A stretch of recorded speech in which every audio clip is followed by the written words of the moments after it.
우리에게 주신 하나님 말씀 사도행전 12장 24절 말씀입니다. 12장 24절 하나님의 말씀은 흥왕하여 더하더라. 아멘. 하나님의 말씀은 흥왕하여 더하더라.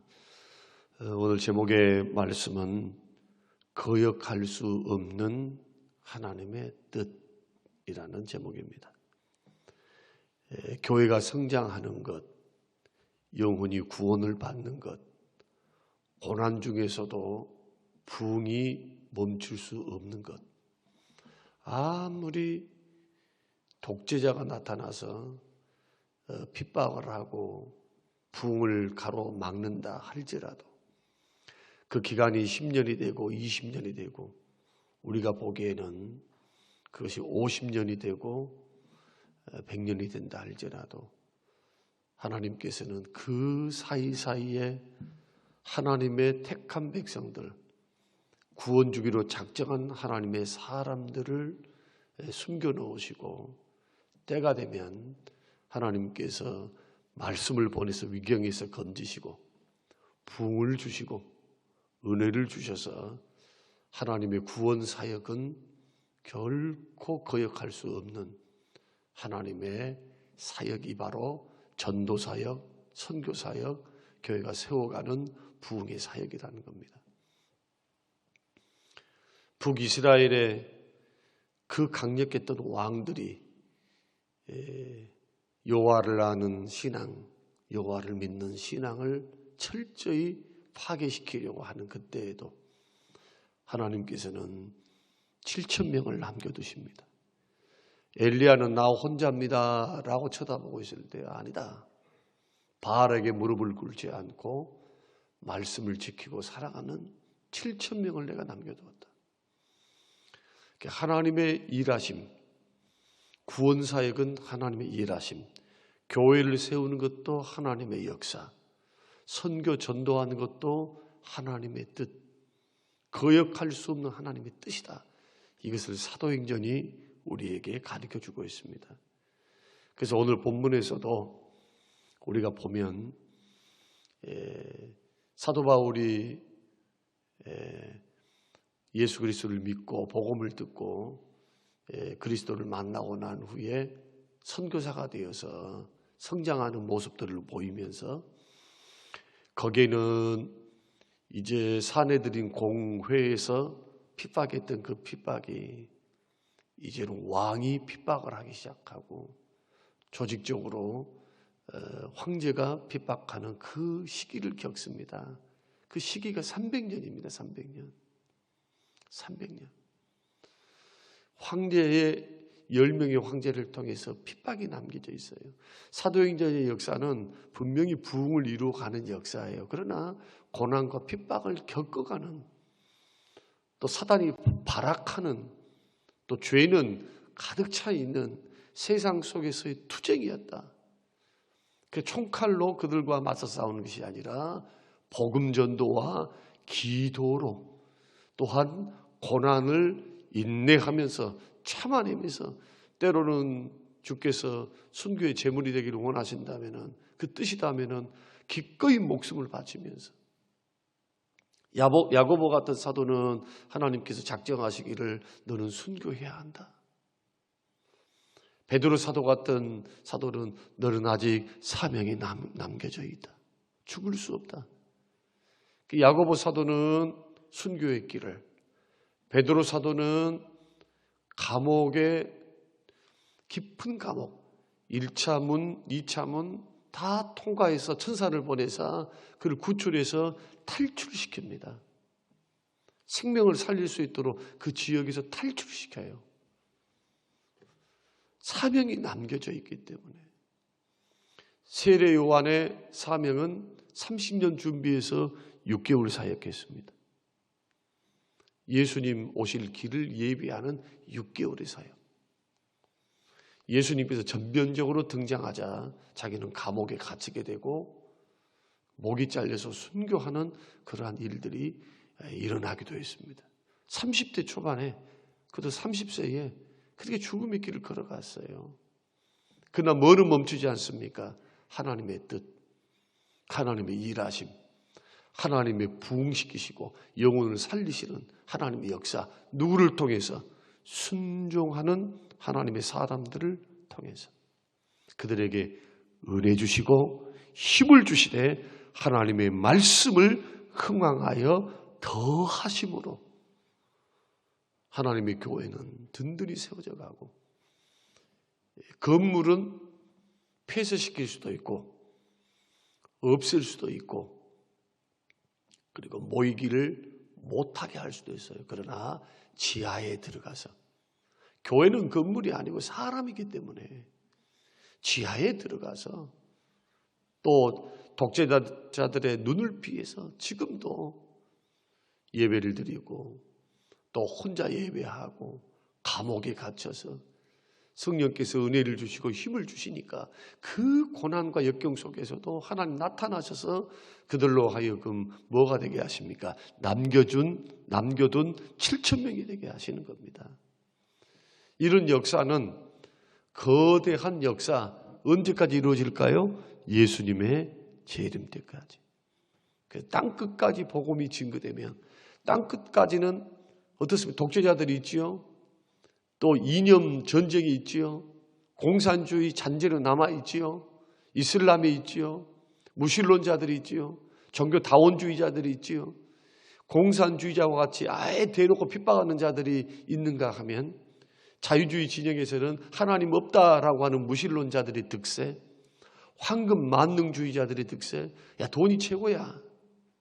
종교도 돈이 있어야 종교도 믿고 살고 그렇게 사는 것이지. 또 다원주의 사회에서 얼마나 많은 신들이 있습니까? 얼마나 가치, 얼마나 많은 생각들이 있습니까? 얼마나 다른 믿음들이 있습니까? 이런 거대한 영적 쓰나미와 같이 또 물리적으로 핍박이 일어나서 중국과 같은 데는 시진핑 등극하고 난 후에 교회를 아예 선교사들을 완전히 초토화시켜버려서 다 추방해버리잖아요. 그러나 지금 중국의 기독교 인구는 2억을 향해 달려가고 있어요. 1억 5천에서 이제는 2억을 향해서 그렇게 추산하고 있는 놀라운 역사들이 지금 벌어지고 있습니다. 눈으로 볼 때는 아무리 독재자들이 교회를 막고 핍박한다 할지라도 음지에서는, 지하에서는 하나님의 역사, 성령으로 충만케 하시고 말씀을 보내시는 역사를 통해서 지금도 얼마나 많은 사람들에게 주님이 나타나시고 말씀으로 은혜를 주시고 내가 예수다라는 역사가 일어나서 예수 앞으로 돌아온 역사. 이슬람권에는 어떻게 해서 예수를 믿습니까? 복음을 증거하면 예수님이 나타나요. 사도 바울에게 했던 것처럼 예수님이 나타나. 말씀으로만, 선교로만, 설교로만이 안 되니까 예수님이 나타나셔서 내가 핍박하는 나사렛 예수다. 그렇게 해서 극적인 개종자들이 일어납니다. 순교의 길을 걸어갑니다. 또 공동체에서 쫓겨납니다. 그래서 그 가난을 경험하면서 그 생명의 위협을 경험하면서도 믿음을 포기하지 않는 사람들이 일어나고 있어요, 지금. 여러분, 유대인들은 어떻습니까? 지금 유대인 안에서 그리스도를 믿는 사람들이 굉장히 늘어나고 있어요. 그들의 간증의 핵심이 뭐냐? 예수님이 나타나요, 예수님이. 지금 우리들은 도처에 말씀이 있고 주의 종들이 있기 때문에 말씀을 통해서 지금 주님이 일을 하시며 역사하시죠. 어떤 극적인 드라마를 쓸 때는 주께서 음성을 들려주 성령의 감동을 주시기도 해요. 지금도. 그러나 많은 경우 평범하게 복음 전도를 통해서 자연스럽게 말씀을 듣다가 신앙생활을 하다가 구원의 확신을 받고 예수님에 대한 은혜를 힘입어서 믿는 자리로 걸어가는 사람들이 많아요. 그러나 지금도 선교지에는 기적이 일어나고 병고침이 일어나고 하나님의 역사가 일어나고 또 무명의 그리스도인을 통해서 박혁이라고 하는 청년을 통해서 중남미 같은 경우는 엄청난 기적의 역사, 손만 대면 귀신이 쫓겨나가요. 손만 대면 병이 고침을 받아요. 한 30살에서 40살 그 사이에 있는 그 청년입니다. 무명의 전도자입니다. 신앙을 했는지 안 했는지 그 출처가 불분명해. 그러나 분명한 사실은 뭐냐? 예수 그리스도를 증거합니다. 기적이 일어납니다. 사람들이 열광합니다. 그 복음의 메시지에 무릎을 꿇어요. 설교를 들어보면 너무너무 단순하고 조잡해요. 무슨 체계적인 이런 설교가 아닙니다. 예수 증거합니다. 예수. 오직 예수. 예수님만 드러내는데도 기적이 일어나요. 역사가 일어나요. 이런 일들이 지금도 진행형입니다. 누가 일을 하십니까? 하나님이 일을 하십니다. 그래서 선교, 복음전도, 구원사역은 거역할 수 없는 하나님의 뜻이라는 거예요. 독재자들이 야고보를 헤롯이 죽인다 할지라도 베드로를 감옥에 보내서 죽이려고 혈안이 됐다 할지라도 살고 죽는 생사, 그 생사의 주권자는 하나님이시라는 거예요. 그 일들을 누가 이루십니까? 하나님이. 뭘 보내서? 말씀을 보내서. 말씀을 보내서. 위격에서 건지시고 말씀을 보내서. 말씀이 복음이죠. 복음. 예수 그리스도 생명의 말씀, 그리스도의 복음을 통해서 더 흥황해져요. 핍박을 받는데 부흥이 더 되는 거예요. 여러분, 북한 교회를 불쌍하게 눈으로만 바라보죠. 우리는 사실은 주님이 보실 때 그들의 상급이 더 클 수 있어요. 그걸 아셔야 돼요. 순교자의 상급이 얼마나 큽니까? 저들은 목숨 걸고 예수를 믿어요. 우리는 하나님이 모든 걸 다 줬어. 다. 물질도 주시고 환경도 주시고 건강도 주시고 기회도 주시고 자유도 주시고. 그러나 우리는 배부르게 믿고 있을 때 그것도 전심으로 믿습니까? 오늘날 조금 생각해 봐야 돼요. 저를 비롯해서 믿음의 길을 걸어가는 하나님의 사람들은 생각해 봐야 돼요. 나는 정말 목숨 걸고 나의 신앙을 지키고 있는가?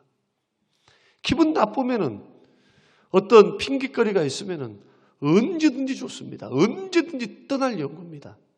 핑계거리만 있어 봐봐요. 조금은 고난과 어려움이 불편함이 있어 봐요.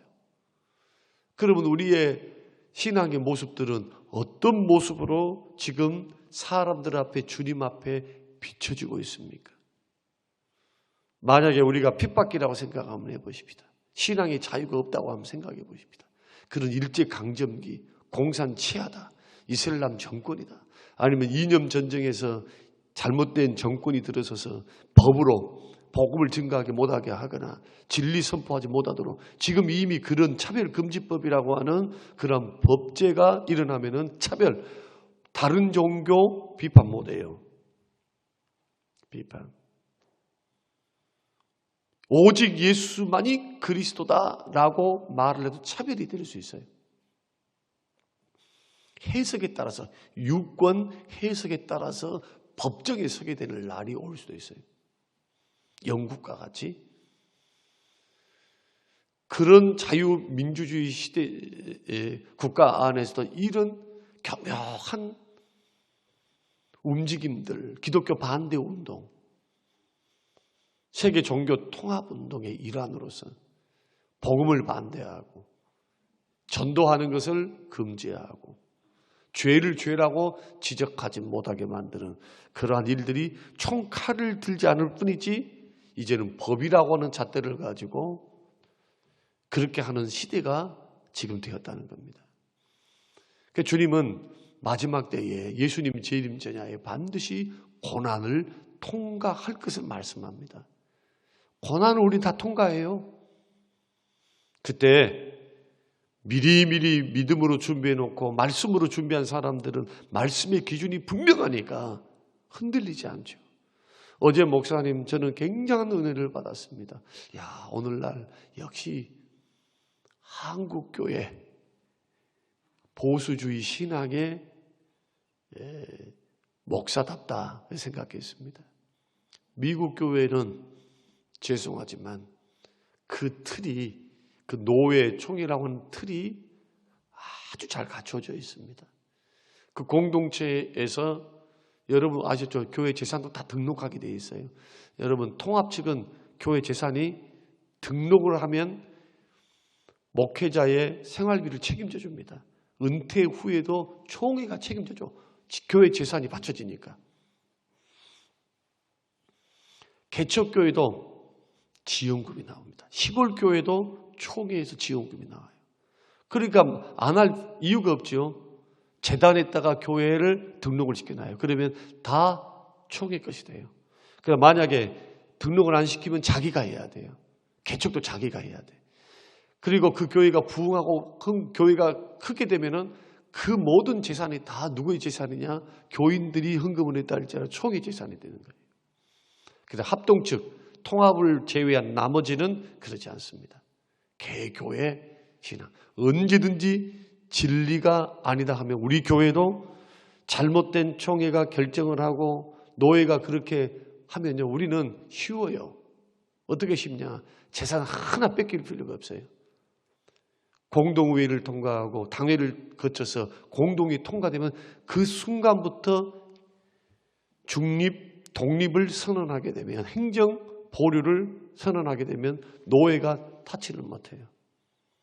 재산 다 지킬 수 있어요. 언제든지 독립할 수 있고 바른 신앙의 길을 걸어갈 수 있어요. 그러나 여러분들이 만약에 세속주의에 물들고 종교다원주의에 물들어서 말씀의 신앙, 보수의 신앙, 하나님의 말씀을 지키려고 하는 그것이 약하고 맨날 그냥 예수 믿는 그 목적이 돈 버는 거, 자식 잘 되는 거, 내 행복 추구하는 거, 내가 필요로 하는 그것을 이루기 위해서만 혈안이 되어 있다면 고난이 오고 역경이 오고 뭐 진리가 뭐고 나에게 유익을 주기만 하면 나는 오케이. 서로 좋다는 것인데 뭐 하려고 그렇게 싸우느냐. 만약에 이런 식으로 여러분들이 시대와 세상의 풍조를 따라서 시대의 흐름을 따라서 진리를 버려버리고 진리를 약화시켜버린다면 그 교회가 소망이 있겠습니까? 조금 편할 수는 있을 거예요. 그러나 하나님 앞에서는 주님이 기뻐하는 교회의 모습으로 성장해 갈 수가 없다는 겁니다. 구원은 생명 살리는 일은, 교회를 세우는 일은, 부흥하는 일은, 땅끝까지 복음이 증거되는 일, 이 일은 거역할 수 없는 하나님의 뜻이다. 하나님께서는 내가 안 하면 도를 통해서도, 우리 교회가 안 하면 다른 교회를 통해, 다른 사람들을 통해서도 이 일을 합니다. 그래서 우리는 먼저 예수 믿고 구원받았으니, 구원받은 하나님 사람에게 이 일을 한 말씀이 주어졌으니, 저와 여러분의 선택지는 뭐냐? 고난이 와도, 교회가 힘들어도, 개인의 시험이 오고 어려움이 와도 뭐를 포기하지 말아야 되느냐? 두 가지 포기하지 말아야 돼요. 하나는 복음 전도하는 것, 또 하나는 여러분의 믿음 지키는 것. 이 두 가지를 포기해버리면 여러분 모든 거 포기한 거예요.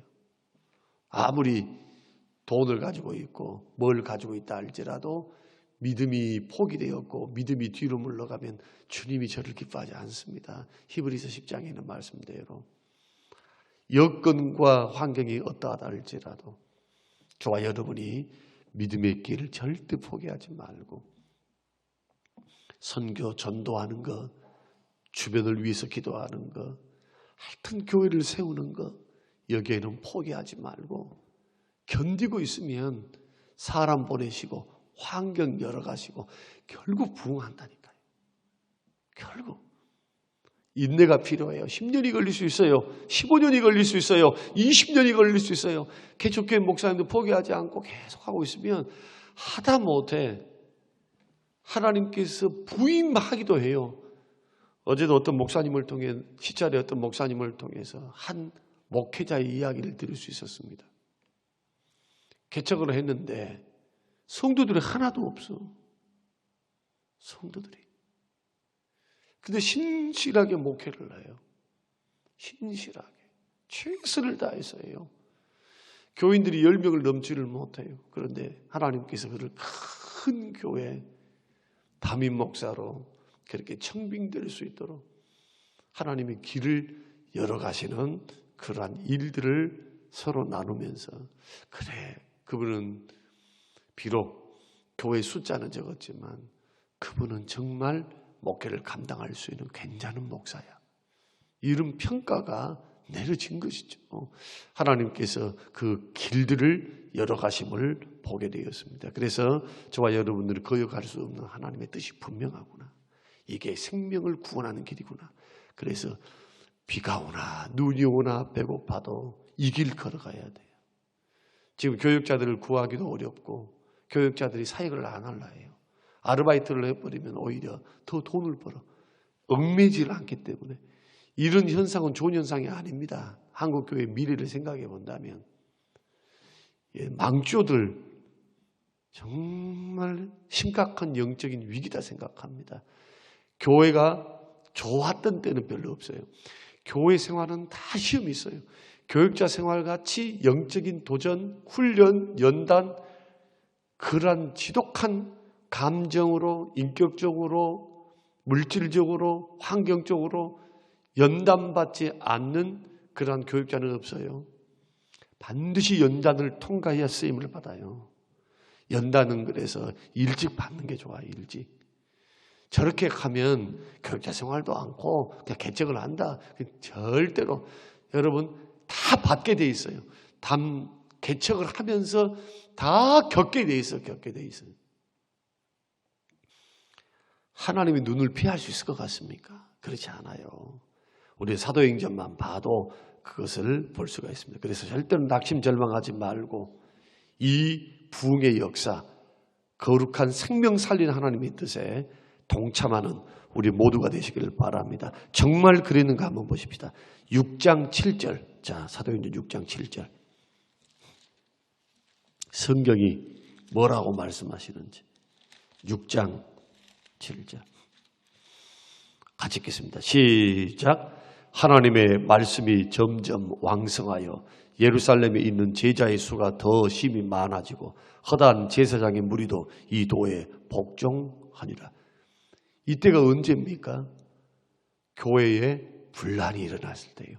원망과 불평이 일어나서 두 조각 날 수밖에 없는 환경 속에 있을 때 헬라파 유대인들의 원망, 불평, 교회에 분열의 조짐이 있죠. 다툼의 조짐이 있습니다. 그것을 어떻게 해결해 나갑니까? 기득권을 다 내려놓는 거예요. 히브리파 유대인들이 내가 먼저 우리 교회 주인인데, 내가 먼저 믿었는데 20년 30년 우리들이 헌금해갖고 교회 세웠는데 굴러온 돌이 박힌 돌을 빼내려고, 이런 식으로 안 했단 말이에요. 이런 식으로.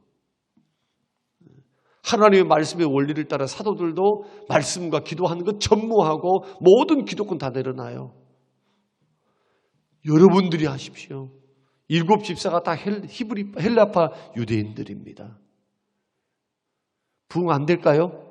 될 수밖에 없죠. 하나님의 원리를 따라서 화목의 원리, 화평의 원리, 세움의 원리를 따라서 교회를 운영해 가니까 하나님의 말씀이 점점 왕성하여. 6장 7절 말씀이 점점 왕성했다. 부흥했다. 자, 에베소서 19장 20절 한번 찾아보십시다.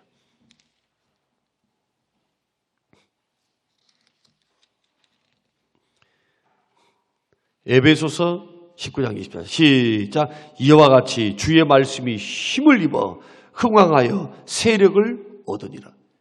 이 환경이, 이 배경이 어떤 배경입니까? 에베소에 사도 바울이 복음을 증거하러 갔는데 거기에서 스게와의 7 아들이 찾아와서 예수 이름으로 막 복음을 증거해서 귀신을 쫓아내려고 하니까 사도 바울이 흉내내니까 귀신이 올라타버려요. 얼마나 해코지를 해버리는가. 야, 내가 하나님도 알고 바울도 아는데 니들은 누구냐 하면서 희한한 일들이 일어나기 시작하죠. 복음을 증거하니까 귀신 들린 자들이, 점치는 자들이 다 회개하고 돌아오면서 자기들이 섬겼던 우상, 부적들, 쉽게 말하면 그런 걸 다 모아갖고 가져와서 다 불태우는 그런 역사. 거기에는 사단의 도전, 가짜 그리스도인들, 사이비들의 등장, 그럼에도 불구하고 뭐는 중단할 수 없습니까? 하나님의 뜻, 거역할 수 없는 하나님의 구원의 역사, 말씀을 흥황시키셔서 말씀이 더해져서 부흥하는 역사는 거역할 수 없었다. 오늘 이 말씀을 우리가 생각하면서 오늘 여러분의 기도의 제목은 그거예요. 이란 뜻이 분명하다면 우리는 어떤 태도를 가져야 할까? 믿음의 길 목숨 걸고 믿어야 돼요. 소위 말해서 뭐냐, 그냥 믿어볼까, 그런 식으로 걸어가지 말고 뜻을 딱 정해서 가난이 오고 기도에도 응답이 잘 안 될 것 같고 힘들어도 이 길에는 소망이 있다. 왜? 하나님의 거룩한 뜻이니까. 여러분 생명의 길에 들어서 있어요. 지금 반드시 결과는 승리는 보장이 되어 있어요. 단지 눈에 보이는 그 환경에 속지 말라. 풀릴 수 있는 문제예요. 이러한 선교에 대하여, 전도에 대하여, 교회를 세우는 데에, 믿음에 대하여 이탈하지 말고 여러분 동참하는 저와 여러분에 대해서 하나님의 부흥을 보시기를 주의 이름으로 축원합니다. 하나님의 기적을 여러분 삶 속에도 체험하시기를 주의 이름으로 축원합니다. 고마우신 하나님, 오늘 주시는 귀한 말씀 마음에 깊이 새기게 하셔서 우리의 확신이 어디에서 나는지, 주님은 어떻게 부흥을 이루어 가시는지, 영혼을 살리는지 주님 똑똑히 듣게 하시고 읽게 하셔서 성령이여 우리 깨달음을 주시고 우리의 길, 전도의 길, 선교의 길, 교회를 섬기는 길, 믿음을 지키는 길에 대한 확신을 갖고 걸어갈 수 있는 믿음 생활 되게 하옵소서. 감사드리며 예수님 이름으로 기도합니다. 아멘.